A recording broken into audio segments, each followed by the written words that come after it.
Şimdi buraya oturduk, Prag'ı izliyoruz. Merhaba. Abi sen buraya mı geldin ya? Burası bir açık hava müzesi şehri. Evet, dünyanın en dar sokağından geçiyoruz. Avrupa'da özellikle konaklama çıldırmış durumda. Yediğim en iyi istiridye. Zamanda yolculuk yapıyormuşsunuz gibi. Abi çok güzel bir gün batımı oldu. Burada da Franz Kafka vakti zamanında oturmuş. Şimdi Prag'ın en güzel manzarasını görmek üzere.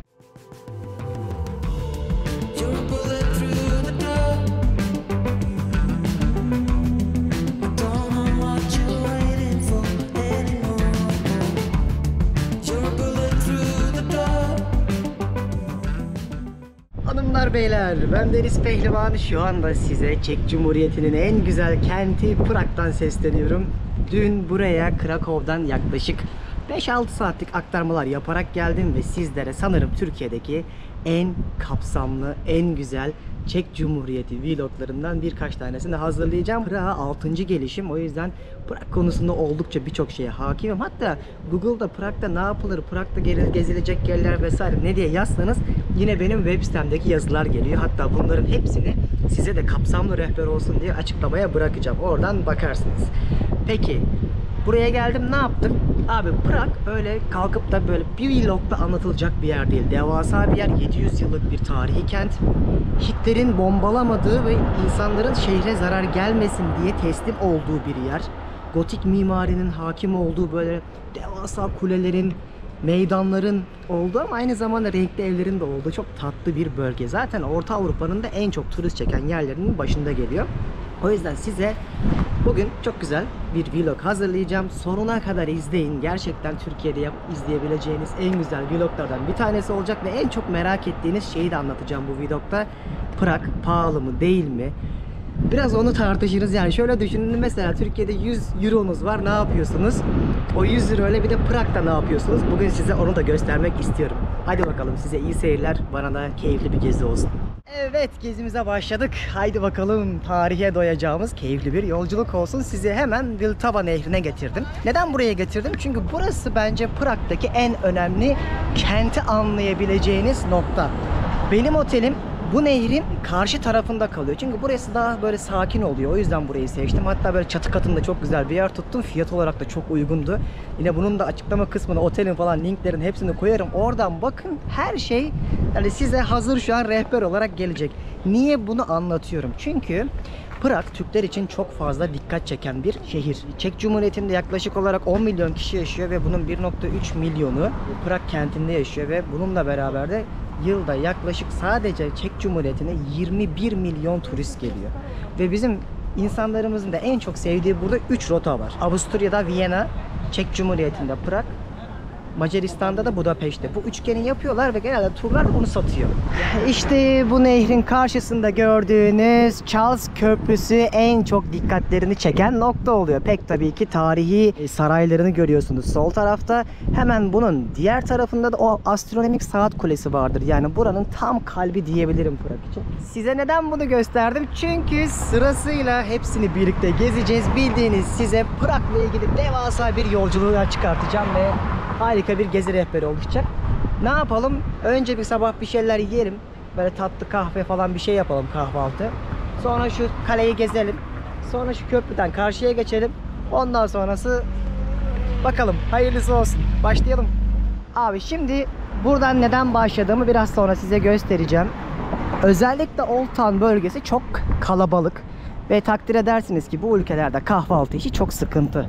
Yani artık bunu her videomda söylüyor gibi oluyorum ama hani belki beni ilk defa takip edenler, dünya turumdan haberdar olmayanlar neden bunu söylediğimi bilmiyorlardır. Zeytin peynir olmadığı için meyve, cornflakes, tatlı kurabiye yemekten insan doymuyor ama ben alışmaya başladım. Hatta şimdiden bile 3-4 kilo verdiğimi hissediyorum. Bir kere şunu söyleyeyim, bakın ne kadar güzel bir mimari var, görüyor musunuz? Bütün binalar. Her yerde bu düzeni ve uyumu görebiliyorsunuz.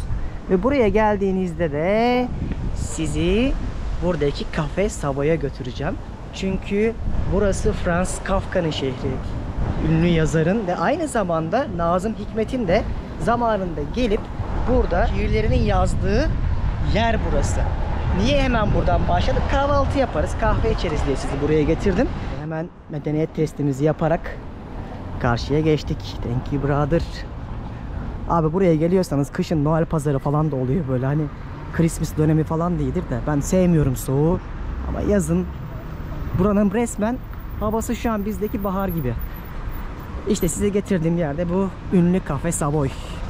O kadar ünlü ki insanlar kapıda sıra bekliyor diyorlardı. Sadece buranın ünlü olmasının sebebi yazarların gelmiş olması değil, menüsünün de çok zengin olmasıymış. Girip bakalım. Aynen dediğim gibi abi, sıra var. Bekliyoruz. Geldim, burası gayet şık. Özellikle tavan kısmı olağanüstü. Ama bundan önce size bir şey söylemeyi unuttum. Burada 1 euro 24 Çek korunası yapıyor. Çünkü Çek Cumhuriyeti'nde euro kullanmıyorlar. Kendi para birimlerini kullanıyorlar. Bizim paramıza göre kıyaslamıyorum çünkü her gün bizim para değişiyor. Gelen menüde fiyatları şimdi inceliyorum. Rastgele bir şey söyleyelim. Birkaç şey önermişlerdi, böyle tatlıları falan çok güzel diyorlar. Bakalım nasıl olacak. Şimdi sipariş verdim. Bir tane limonata ve bunların meşhur bir tatlıları varmış ve Sinem'le beraberiz. O da burada mühendis. Birlikte geleceğiz. Her gittiğim yerde yine oranın pirini bulmaya çalışıyorum ve bugün Prag'ı altını üstüne getireceğiz. Buradan Sinem'in ailesine selamlar. Selam. Abi geldi şimdi tatlı. Bir bakalım nasıl, övdükleri kadar var mı? Buna yaklaşık, yani bir tane kek 120 falandı galiba değil mi, Çek kronası? Aslında 120 çok şey değil ya. 5 euro falan, bu kadar iyi bir yerde ama. Çok güzel. Çok başarılı. Ki ben tatlı sevmem. Geçerli. Şimdi Sinem'le beraber gezmeye devam ediyoruz. Ben artık bir Sinem'in peşindeyim. O kaç yıl oldu buraya geleli? 5 sene 4 mi? sene 4 oldu. sene oldu. O yüzden onunla gezerek daha güzel size bilgiler aktaracağız. Nereye geldik? Şimdi Prag'ın o nehrin tam ortasında şöyle bir ada bölgesini görüyorsunuz. Burası bir ada. Biz az önce şuradan başladık. Bu adanın etrafında yürüyebiliyorsunuz. Çocuklar falan yüzüyor ama tabii ki bu nehirde yüzmeye pek de gerek yok. Kapkaranlık bir yer. Karşıdaki Charles Köprüsü, işte Prag'daki en önemli yapı orası zaten, demiştim ya gideriz diye. Şuradaki güzelliğe bakın, yani az önce onu tartışıyorduk. Resmen burası bir açık hava müzesi şehri. Evet. Yani, Bütün şehri gezerek zaten yani hiçbir şey, yürüyerek gezebiliyorsunuz. Hiçbir şey yapmanıza gerek yok. yani gidip böyle spesifik şunu gör bunu gör demektense al çantanı sırtına, suyunu al yanına. Sokaklarda kaybolmalık bir yer aslında Prag. Şimdi biz de onu yapıyoruz. Köprüden geçtik. Burada bir pazar günü vakit geçiren halkı izleyerek karşıya doğru gidiyoruz.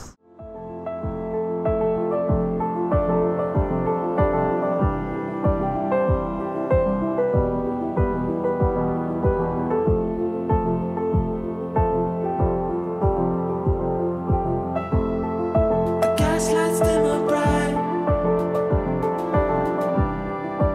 Is it all just imagination?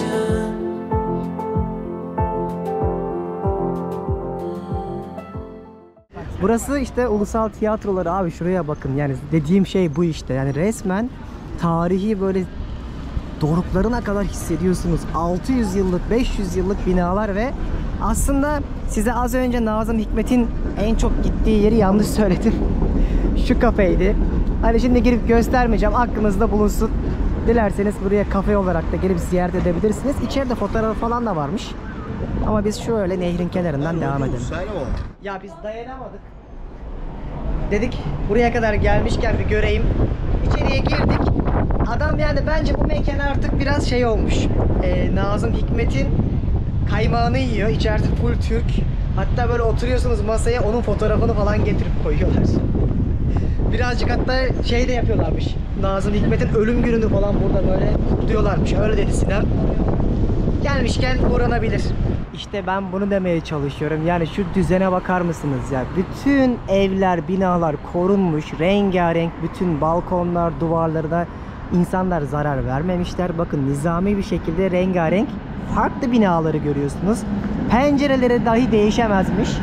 Öyle dedi Sinem ve hatta şöyle ki evin içi yepyeni olabilir, değiştirebilirler ama dışına dokunamıyorlarmış ve burası UNESCO koruması altında.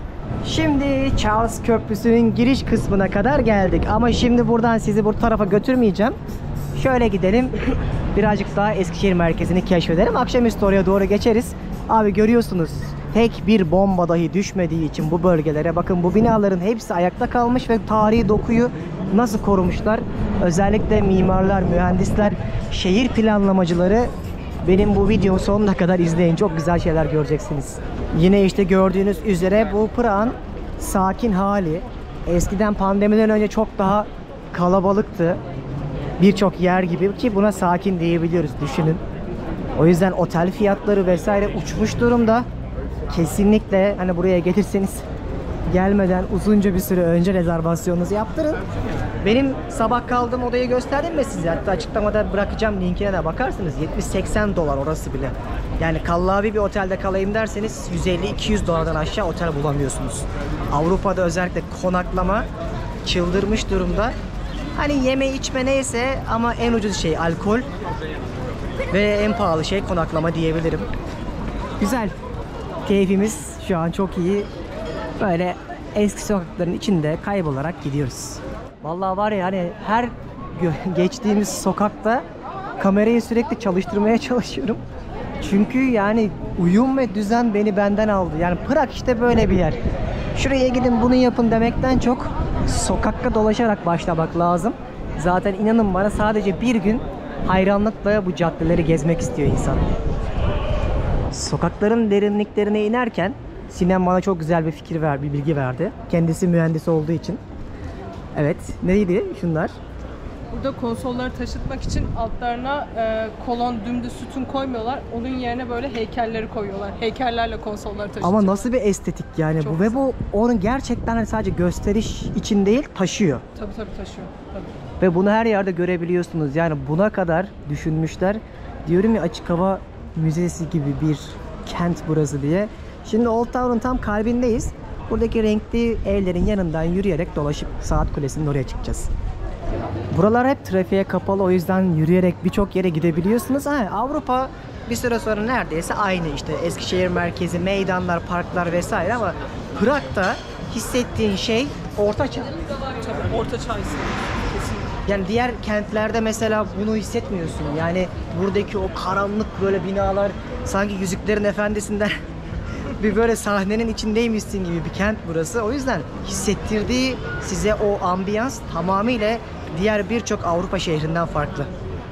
Yani resmen şu binayı gelmiş bir tane ressam demiş ki bana bir 5-10 sene verin, çizeyim buraya, tek tek uğraşayım. Hard Rock Cafe'nin dış kısmını görüyorsunuz. Bu teker teker çizilmiş dostlar.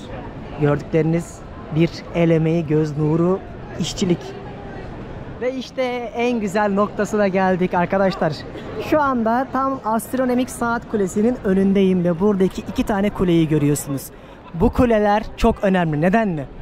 Abi 500-600 yıllık bir astronomik saat görüyorsunuz. Bu adam bu saat kulesini yaptığında bir daha muadilini yapamasın diye o zamanın kralları adamın gözlerini mühürlemişler.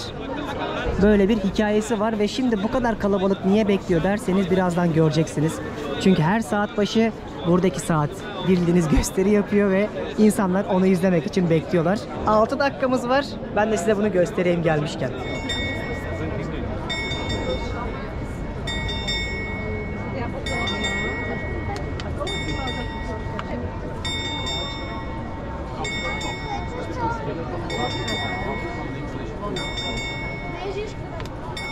Şuradan bir tane iskeletor çıktı.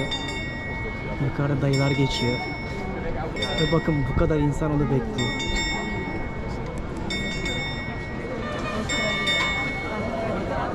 Ay bitti. Bu kadar. Dağılabiliriz arkadaşlar. Tamamdır. Olay buydu işte. Şimdi Eskişehir Meydanı'nın merkezindeyken bir tarafınızda, sağınızda yani Charles Bridge'e doğru o astronomik saat kulesinin olduğu kuleyi görüyorsunuz. Ve o kuleye tırmanabiliyorsunuz. Bir de onun hemen karşısında şurada kilise var. Bu normal bildiğiniz standart kilise. İçine giremedik zaten, kapalıydı. O birbirlerini selamlıyorlar. Meydanda zaten öyle çok fazla şuraya gidin görün diyecek bir şey yok. Her yerde böyle tatlı tatlı apartmanlar var, binalar var. Biraz acıktık. Hadi gelin bir şey yiyelim. Abi buralara geldiğinde deniz mahsulü de yiyebilirsin, et yiyebilirsin ama burası benim şehirde rastgele bulduğum ve Sinem'in de çok iyi dediği bir yer çıktı. Şimdi bu adamların denizi yok, balığı yok ama somonu ve istiridyesi var. Nereden geliyor? Norveç'ten geliyor. Yukarıdaki ülkelerden geliyor. Yoksa ürettiklerinden değil. O yüzden bizde pahalı olan ne varsa onu yiyelim dedik ve çok iyi bir restorana geldik. Bakalım içerisi nasıl hadi. Allah Allah. Şuralara bakın. Midyeler, istiridyeler hepsi canlı mı bunların? Fiyatları da şöyle. Aa ıstakoz. Aa yengeç bu biliyor musun? Abi şu yanılma. Okyanustan çıkıyor bunlar ya. Bunu yengeç avcıları var ya. Orada izleyenler bilir. Böyle çok pahalı ama. Yani Çinliler yiyor daha çok bunları. Biz şuralarda takılacağız. Sinan bunlar ne? Şu beyri kalamar. Tam baby ama. Arkadaşlar biz doğru yeri bulduk. Hani yer miyiz yemez miyiz diye konuşuyorduk ama ikimiz de şu an şeyiz. Ağzımızın suyu aktı yani çünkü ürünler çok taze. İstiridye söyledik. Bunun tanesi 150-160 kron. Ama gelen ürünlere bakın. Yani gerçekten et fışkırıyor. Ve şöyle bir kadeh ben şarap söyledim. Mesela bu 150 kron falandı. Koron muydu? Kron muydu ya? Koron değil mi? Koronmuş. Afiyet olsun. Heyecan dorukta. Deniz deniz. Okyanus kokuyor. Teyze de beni izliyor yan taraftan. Bu salak ne yapıyor? Şöyle ol. İşte bu başka bir keyif ya.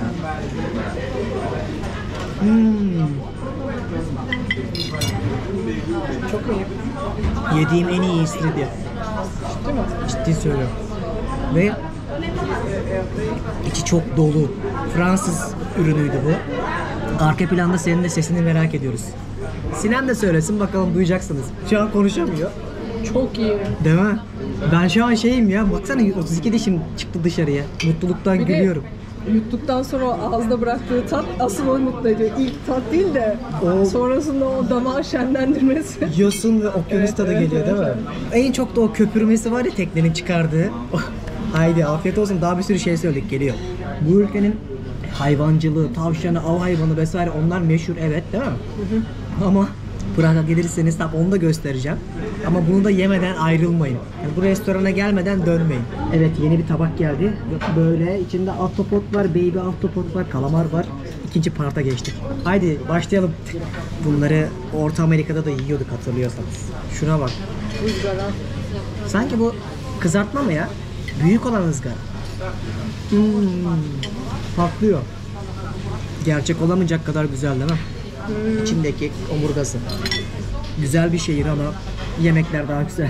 Sinem yıllardır burada yaşıyor. Demiştim videonun başında. Şu an nasıl gülüyorsun? Çok mutluyum. İspanya'dan ve Yunanistan'dan sonra en mutlu olduğum restoran burası. Hatta bir ara dedik yani Prag'da bile yıllardır yemek yiyorum. Yediğim en iyi yerlerden birisi dedi. Gerçekten ben de mutlu oldum. Çok güzel bir deneyim oldu. Hadi şimdi artık enerjiyi aldıysak keşfetmeye devam edelim. Yahudi mezarlığı. Yahudi mezarlığına. Evet. Hadi next destination. Yahudi mahallesine geldik. Şimdi Polonya'da anlatmıştım size Yahudilere 2. Dünya Savaşı'nda yapılan o büyük zulmü. Burası da Avrupa'daki en büyük Yahudi mahallesi. Arkamda gördüğünüz yapı da şehrin en büyük sinagogu ve Sinem'in eşi Turgut abi de geldi, katıldı. O da edebiyatçı. Ondan da güzel bilgiler alacağız. Şimdi üçümüz geziyoruz. Burada en ünlüleri şurası. Şu an günümüzde müze olarak da kullanılıyor. Buraya geldiğiniz zaman aslında hani dolaşırsınız sokaklarda vesaire ama spesifik şurayı görün diyecek yer yok. Tamamen bir mahalle geziyorsunuz. İşte o ülkenin de en ünlü Yahudi mahallesi ve çok turist çeken yer burası. Şimdi tramvaya bindik. Köprüden karşıya geçip şehri tepeden izleyeceğiz. Burada tramvaylarla birçok yere gidebiliyorsunuz. Çok hızlı bir şekilde geldik bile ya. Balostranska'ya geldik. Buradan yukarıya biraz sonra çıkacağız ama ilk defa bedavaya. Turgut abi öldü. İçilebilir tek suymuş. Az önce 100 krona istediler. Yer mi Anadolu çocuğu abi? 4 euro yapar. Değil mi Sinem? Marketin bir tanesi. Kusura bakmasınlar veremeyiz o kadar. Bir içelim bakalım bu nasılmış. Tadına bakayım şimdi. Normalde Prag'daki sular kireçliymiş. Çok lezzetli. Bilmiyorum, sen de yorumunu yap ama. Bu pırıl pırıl su ya. İyi hadi 80 krona 100 krona kârdayız. Tabii. Şimdi buraları dolaşıyoruz. Bu bölgede yine çok böyle tatlı bir eski Old Town'un bir parçası ve yukarıda kaleler var. Kralların yaşadığı yer var. Biz şu an biraz aşağısındayız. Buraya gelmemizin sebebini birazdan göreceksiniz. Burası böyle çölün ortasındaki bir vaha gibi, bakın. Direkt o sarayların altında böyle renkli renkli balıklar var. Japonya'daki balıklar gibi. Sazan mı abi bunlar? Yani çok cinsini bilmiyorum ama. Bunlar böyle sakin sularda yaşar böyle. Japonya'daki böyle zen bahçeleri vardır. Oralarda da çok örneklerini görürsün. Böyle sakin sakin böyle nefes almak için çıkan bıyıklı balık. Bakın az önceki o kalabalığın içinden bir anda böyle huzurlu bir yere geçtik. Nehrin yine karşı tarafına döndük. Şu tepedeki sarayın altındayız. Az sonra gidince gösteririm size orayı da. Burası böyle huzurlu, sakin bir yer.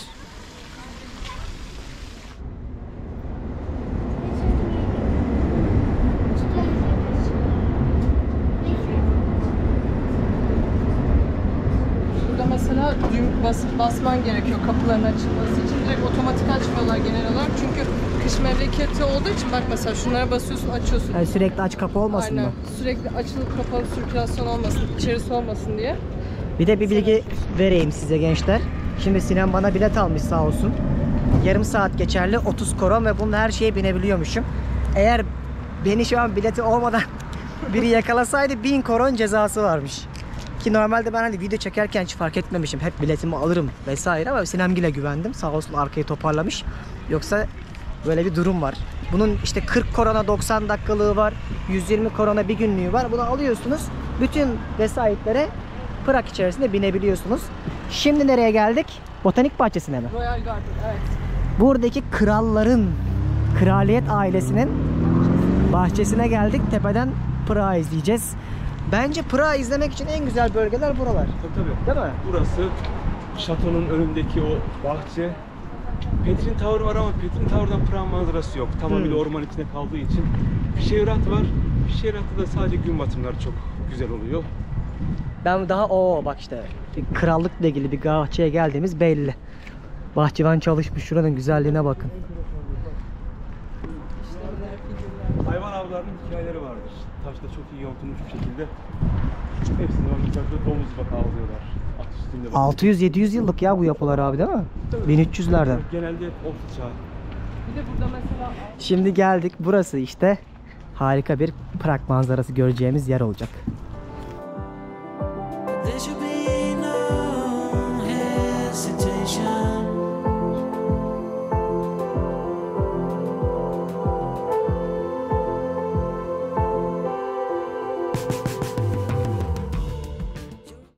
Prag'a geldiğinizde, tepeye çıktığınızda işte burada St. Katedrali, işte kalesi, ondan sonra kale var, katedral var, bir de bazilika var yan yana. Yani buraya daha önceki yıllarda girmiştim. Şu an zaten çoğu yer kapalı. Geç kaldık biz birazcık. O yüzden girmiyorum ama siz gelirseniz mesela buraya geldiğinizde PES alırsanız bütün bu tarihi noktalara daha ekonomik bir şekilde girebilirsiniz. Çünkü diğer türlü tek tek girdiğiniz zaman çok daha pahalıya mal oluyor. Buranın da yine 700 yıllık bir tarihi var. Kralların, kraliçelerin taçlarını giydiği, işte önemli kutlamaların yapıldığı, gotik mimarinin olduğu bir bölge burası ve az önce bana Sinem çok güzel bir bilgi verdi. Dedim ki Sinem, niye dedim bu kadar karanlık bu gotik yapıların tasarımları dedim. O da kayaç yapısından dolayı dedi.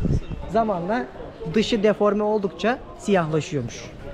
Yoksa ilk yapıldığında bu renkte değil haliyle. tabii krem rengi Krem aslında rengi. orijinal yapısı gitgide kirleniyor. Yani bu bilgiyi de öyle her yerde bulamazsınız. Mühendisle gezince işte bilgileri alabiliyorsunuz. Bir tarafta da edebiyatçı. Yani Prag'ın altını üstüne getiriyoruz. Bayağı yorulduk. Bu rotayı yapmak çok keyifli. Bence Prag'daki en keyifli gezmek için bölge burası. Old Town'da bir o turist kalabalığını görüyorsun ama burada bir doğanın içindesin, hava alıyorsun ve birazdan sizi çok güzel bir manzaraya da götüreceğim. Böyle Arnavut kaldırımı tarz sokaklardan dolaşmaya devam ediyoruz. Biraz romantizm, biraz tarih. Çok keyifli yerler. Özellikle bu tepeye geldiğinizde böyle Yani zamanda yolculuk yapıyormuşsunuz gibi. Altın Sokak'a geldik ama beleşe. Neden geldik beleşe? Çünkü burası... Şurada bak saatleri var. Ha bak yazıyormuş. Sabah 9 ile akşam 5 arası. Giriş ücretli. Ne kadar? 200 10 euro. 250 kron 10 euro. Yani şurada geç dolaşmak için. Sadece ayırmış. Sokak. Tabii. Küçük bir sokak sadece. Altın Sokak diye geçiyor. Ama mesela dükkanlar açık, dükkanlar gezebilirsin. Öyle mi? Sokak sadece. Açık hepsi. Franz Kafka'nın da oturduğu burada 22 numaralı ev değil mi? Burası işte en ikonik böyle küçücük evlerin olduğu tatlı bir mahalle. Burada da Franz Kafka vakti zamanında oturmuş. Özellikle bunu görmeye geliyorlar. Aslında sadece göreceğiniz şurada bir cadde. 5'ten sonra geldiğimiz için para ödemedik. Böyle kanıtlamışlar da mı? Ha, içeride de bir şey yok yani. Gelip hatta küçük bir minik bir böyle Biraz daha böyle işte kartpostallar. hediye. Aa, manzarası güzelmiş ama abi. Prag'da her şey çok pahalı. Pahalı. Gerçekten pahalı ya. Eski Prag değil ya. Değil. Eskiden burada mesela şu an bira ortalama 3,5-4 euro mekanlarda. Kahve 3,5-4 euro. Yemek işte KFC'ler 220-200, 10 euro. 10 euro civarı. yani Tabii, yine. Tabii 10 euro civarı. KFC bile. KFC bile tabii. Yani çok o eski şey yok maalesef. Ben 10 sene önce geldiğimde burada 50 euroyu bitiremiyordum günde. Ben de senden bir sene sonra geldim Deniz. Ben 5 euroya kartpostalımı çizdirmiştim köprü üstünde. Şu an mesela bir kişi 25 euro. Ne diyorsun? O zaman 5 euroydu. 5 kat arttı. Oradan çıkarsınlar mı? Tabii oradan bile baz alınabilir. Prag'da ilk tramvay çıktı deposundan. Camları sarı sıcak, aydınlık. Ama biliyorum içi buz gibi soğuktur. İlk yolcunun soluğuyla ısınma denir. Bunu Prag'da sabah tramvaya binince o kadar iyi hissediyorsun. Buz gibi. Ya henüz de o soluk değmemiş ve ilk soluk senin soluğun hani o tramvayda. Ya, muhteşem bir gözlemci. Ya, Nazım çok yardımcı oldu. Onun yanı sıra da işte bu biraz daha ben mesela şu ara Rus masallarına kafa yoruyorum. Çünkü Rusya burada bir 45 yıl egemenlik kurmuş. Acaba hani buranın kültürüne bir etkisi var mı? Onu çok merak ediyorum. O şekilde hani yani okuyarak biraz işte gezerek tozarak öğrenebilirim. Biz de senin peşindeyiz abi. Hadi gidiyoruz, devam. Şimdi Prag'ın en güzel manzarasını görmek üzere şuradan ilerliyoruz. Biraz sonra çok güzel bir yer göreceksiniz. Herkes burada sıraya girip bu Prag manzarasını görmeye çalışıyor. İşte sizi sabah şuradan aldım, dolaştırdım. Sonra şuradan geri döndük. Tramvayla geçtik. Biraz sonra aşağıya doğru şu kırmızılı çatılı yerleri geçerek Charles Köprüsü'nden yine Old Town'a doğru yürüyeceğiz. Aslında gezilecek yerlerin hepsi şu nehir karşısında ve burada. Çok güzel değil mi ama ya şehir? Şu gökdelenleri falan silince şöyle yatay bir mimariyi görüyorsun. Böyle Prag manzarasını solumuza alarak gerçekten tepeden çok güzel görünüyor. Şu an ışık az olsa bile keyifli bir şekilde yürüyüşümüze devam ediyoruz ekipçe. Biraz yorulduk. Bir çay, çorba, kahve içeriz. Sonra bir akşam yemek yeriz. Günü güzel bir şekilde tamamlarız. Ama şansımızda şu an güneş yok. Çok şikayetçi değilim. Güneş de yakıyor. Buranın yazı bile sıcak. Şu an Türkiye'de falan havalar 40 dereceymiş. Yürüdüğümüz yolda bakın böyle abi. Çok huzurlu bir bölge. When the sunlight hits my face, it won't be long till the time I can't forget when I felt strong. But until the night I'm in your arms again, I don't wanna get. Charles Köprüsü'nün girişine geldik. Şuraya bakın, resmen böyle hani şey filmleri olur ya, böyle Kuzey Avrupa filmleri olur. Vikingler falan. Onlar gibi hissediyorsun. Böyle tam başladığı noktadayız. Buradan direkt Old Town'a doğru ilerliyoruz şu an. Her yer turist olmaya başladı. Özellikle bu köprü en meşhuru, pandemiden önce falan tıklımmış buralar, bu sakin hali. Bizim de burada bir tane Osmanlı Yeniçeri heykelimiz var ama görüyorsunuz kılıcı kırılmış. Burada verdiği mesajlar var ama şimdi ben yorumlamayayım. Size de gelmişken göstereyim dedim. Böyle burada 30 tane farklı heykeller var. Görüyorsunuz sağlı sollu ve hepsinin vermiş olduğu mesaj farklı. Eskiden daha fazla heykel varmış ama sellerle ve yıpranmalarla vesaire o heykeller kırılmış. Bunlar da şu an günümüzde ayakta kalanlarmış.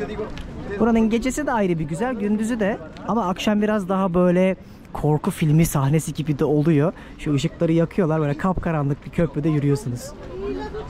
Arka planda gördüğünüz yer John Lennon duvarı. Prag'daki en önemli yerlerden bir tanesi. 1980'li yılda, 1980'de John Lennon vurulduktan sonra özgürlük ve kardeşliği, arkadaşlığı simgelemesi için buradaki gençler arkadaki o duvara gelip grafitileri yapmışlar. Şu anda da birçok ülkeden birçok ünlü insanın grafitilerini görebiliyorsunuz. Hatta John Lennon'ın olduğu grafiti şu an yokmuş abi orada. Dolmuş üstü. Evet. Böyle de bir gerçek varmış ve Prag'daki gerçekten en önemli yerlerden biri. Hani gelip baksanız ne göreceksiniz? Grafitiler olan bir duvar, küçücük. Ama işte arka planda anısı ve hikayesi var.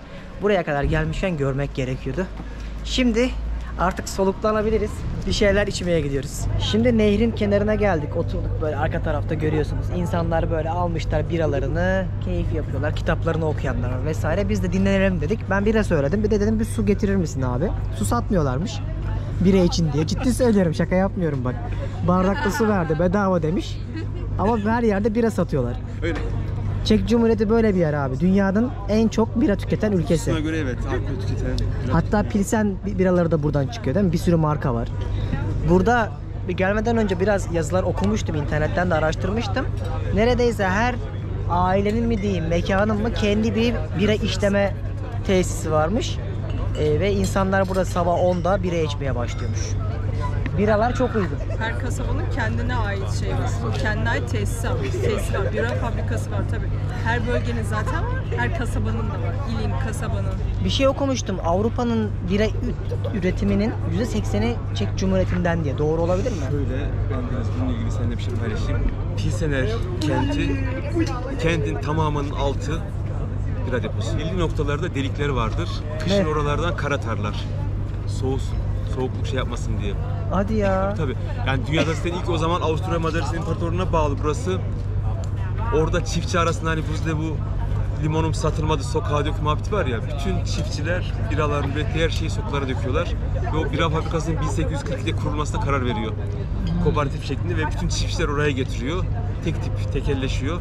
İşte bizdeki bu Pilsener, Efes Pilsener, Tuborg Pilsener, o da oradan geliyor çünkü telif orada. Ve bunu niye söylüyorum? Hani bu nasıl ki Arjantin'e gittik, şarabını anlattık. Abi Çek Cumhuriyeti'nde birası var. Ve geldiğimden beri ilk defa bira içiyorum. O zaman afiyet olsun. Sağ ol. Ne demekti burada? Nazdıravi ama göz göze bakmak lazım. Adet bu. Nazdıravi. Bu arada Sinem içmiyor içki, o yüzden ona söylemedik. Hemen kızı önünde niye biri yok diye yazmayın yorumlara. Aa, çok hafif. Klasik. Güzelce keyfimizi yapıp dinlendikten sonra şimdi burada nehrin kenarından yürüyüp Charles Bridge'in altından geçtik ve bir anda bizi böyle kanallar karşıladı ve burada böyle kanalların direkt girişinde yine birçok Avrupa ülkesinde gördüğünüz gibi sevgililerin ayrılmamaları için bağladıkları kilitleri görüyorsunuz. Şurada mesela Mariano yazıyor. Ne demekse acaba? Bu arkadaşlar serbestmiş burada 2 yıldır. Öyle bir haber aldık. Akşamüstü burada birazcık daha hava şey oldu, güzel oldu. Gezmek için daha gündüze nazaran iyi. Kışın gelirseniz de karlı ve soğuk bir dönem sizi karşılar. Şu anda gördüğünüz yer dünyanın en dar sokağı. Yeşil yanıyor, sıra bizdeydi. Evet, dünyanın en dar sokağından geçiyoruz. Abi bence daha darı var ya. Bunlar Hindistan'a falan gitmemişler. Beşiktaş akaretlerinde. Akaretlerden uyduruyorlar gibi ha. Pazarlamışlar yani. Ama deniz manzarası çok güzel. Öyle mi?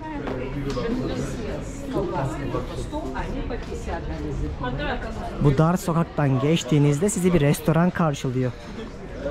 Şöyle bir bakalım. Güzelmiş. Ve bu tarafa geldiğimde çok güzel bir manzara karşıladı ya. Şuranın güzelliğine bak.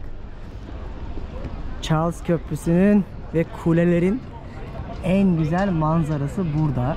Şu teknelerle gezilebiliyor değil mi? Tur mu alıyorsun?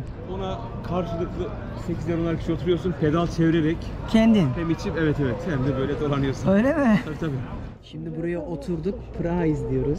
Abi diyor ki, ben diyor bazen diyor burada diyor, kışın diyor oturuyorum diyor, böyle bildiğin sis çöküyor buraya diyor, gece gündüz sıcaklığından dolayı ve sanki cadılar dolaşıyormuş gibi hissediyorum o mistik havasından dolayı diyor. Öyle. Ama çok gotik ya, bohem. Nasıl da tarif edersen yani, böyle farklı bir ambiyansı var. Avrupa'daki birçok yerden de farklı. Yine de güzel. Şimdi köprünün üstündeyiz. Bakın insanlar tek tek sıraya girip şuradaki heykellerden bir tanesine dokunuyorlar. 90'lı yıllarda 2 tane sarhoş çift geliyorlar, bunları parlatıyorlar. Sonra bir bakıyorlar ki insanlar rağbet gösteriyor. O günden sonra da gelip herkes buraya dokunup dileklerinin kabul olacağına inanıyorlar. Bundan birkaç yıl sonra geldiğinizde muhtemelen şu çoğu heykel siyah değil, bu renk olacak. Çünkü restore ediyorlarmış, Sinem öyle söyledi. Yani orijinali bu işte renklerin. Ama tarihle beraber böyle siyahlaşıyor. Abi çok güzel bir gün batımı oldu.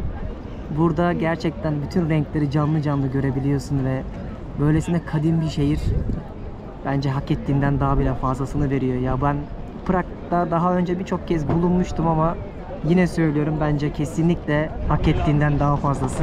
Yavaştan artık Old Town'u bir de gece görelim. Oraya doğru yürüyoruz. Bayağı sabahtan beri dolaştık. Ve en güzel kurdukları bir şey daha söyleyeyim size. Bakın her yer yemyeşil. Oralar yeşil. Tepeler yeşil. Şehre girerken her yerde orman var. Doğayı ve yapıları, tarihi, her şeyi çok iyi korumuşlar. Zamanında buradan geçerken bildiğin pasaport gibi böyle kağıtlar varmış. Vatandaştan ziyade biraz daha ticaret amaçlı hani geçişler. Yani şehre giriş çıkış kapısı. Giriş çıkış kapısı tabii. Derebeyliği mantığı olduğu için. Buradan da şimdi Old Town'un girişine doğru tekrar dönüyoruz. Bir de akşam görelim. Akşamı da ayrı bir renkli oluyor buraların. Bizim bir de bu şehirle ilgili çok kapsamlı web sitesinde yazılar var. Onu okumadan asla Prag gezi planı yapmayın. Açıklamada onu da bırakacağım. Çünkü bu rehberde aradığınız günlük bütün rota planlarını görebilirsiniz. Sadece bu videoyu izleyerek size Prag yetmez. Ben Avrupa gezilerimde daha böyle günlük vloglardan çok dünya turunda yaptığımdan nazaran hani çok gelinen yerler olduğu için size kapsamlı tur rehberleri de hazırladım. Oradan bakarsınız. Bunu da paylaşmış olayım. Işıkları geçtikten sonra Old Town'dayız. Ben şu an acıktım.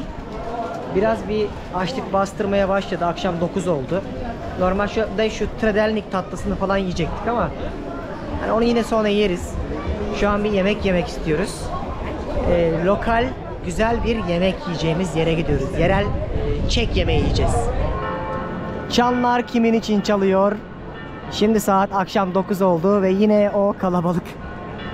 Böyle resmen şehirde bir O yaptık geldik. Yine her zamanki gibi meydana çıkıyorsunuz. Ve insanlar sabah size gösterdiğim o astronomik saat kulesinin önüne fotoğraf yarışındılar. Baksanıza.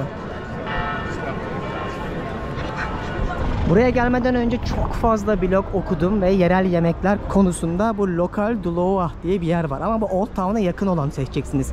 Bunun farklı yerlerde ve konumlarda restoranları da var. En iyisi buymuş. Hadi girip bakalım. Abi şehir burası. Biz kapının önünde sıra yok diye seviniyorduk ama devasa. Umarım yemekleri de güzeldir. Yemedik, kapandı mutfak 9'da. Yine aç ve bitap bir şekilde yeni bir yer bulacağız. Belki sonraki videoda ben ne yapar ne eder belki gelir de deneyimleyip size anlatırım. Ama şimdilik ikinci alternatife gidiyoruz. Restorana gidiyoruz, başka bir yere. Yol üstünde bizi diğer kapı karşıladı. Bu kapı şehrin diğer giriş kapısı. Size az önce gösterdiğim köprüdeki vardı ya, onun bir diğeri. Ve her yeri görüyorsunuz, yani her yüzyıldan bir örnek bina var ve gece aydınlatmaları da bir o kadar güzel. Arkadaşlar Prag'a geldiğinizde yerel insanlarla gezmeyin, aç kalabilirsiniz. Başta abi bu şansla ikinci restorana gittik, o da kapalı. Burada onda birçok yer kapanıyor ve yani 9'da en son 9.30'da rezerv şeyleri alıyorlar, siparişleri alıyorlar. Son bir yer daha deneyeceğiz, yoksa var ya KFC, McDonald's'a kalırsak rezil oluruz vallahi bu videoda. Yok bura açık, bura kesin açık. Tamam hadi. Açık olduğunu biliyoruz ama mutfağı kapalı mıdır sanmıyorum. Hadi deneyelim artık abi, bir şey yerim, saat 10 oldu. Doyacak yer bulduk, Galata restoran. Merhaba. Abi sen buraya mı geldin ya? Evet. Aç kaldık ya. Ya bura var ya, sana değil, Bu. Türkiye'nin en iyi dönercisi bak. Çiğ köfte de var. Ben bir dolma var. Ben 10 gündür hasretim ya. Sana döneri tavsiye ediyorum. Hmm. Tamam mı? Tamam karışık yaparız ya. Çek Cumhuriyeti'nde yemiş olduğun en güzel döner. Öyle mi? Hep öyle mi geziyorsun sen ya? Kolun ağrımıyor mu? Yok böyle bağlı benim kolumda. Koluma bunu bağladım. Yiyelim abi hadi gözünü seveyim. Biz kaç yer gittik bulamadık nasip burayaymış. Arapaşı çorbası geldi. Bak Pırağa gelip de buranın Arapaşı'sını yemeden dönmeyin be abi. Özlemişim şu seçenekleri. Yani buralarda yaşayanlar bile bakın nasıl heyecanlı bir şekilde koşturarak geldi. Bir süre sonra dışarıda yemek yemek insana ölüm gibi geliyor. Yani her ne kadar ben buraya gezmeye gelsem de ben dünya turundayım yani bıktım artık. Restorana gitmekten, sipariş vermekten, bir ekmekli banarak bir şey istiyorsun.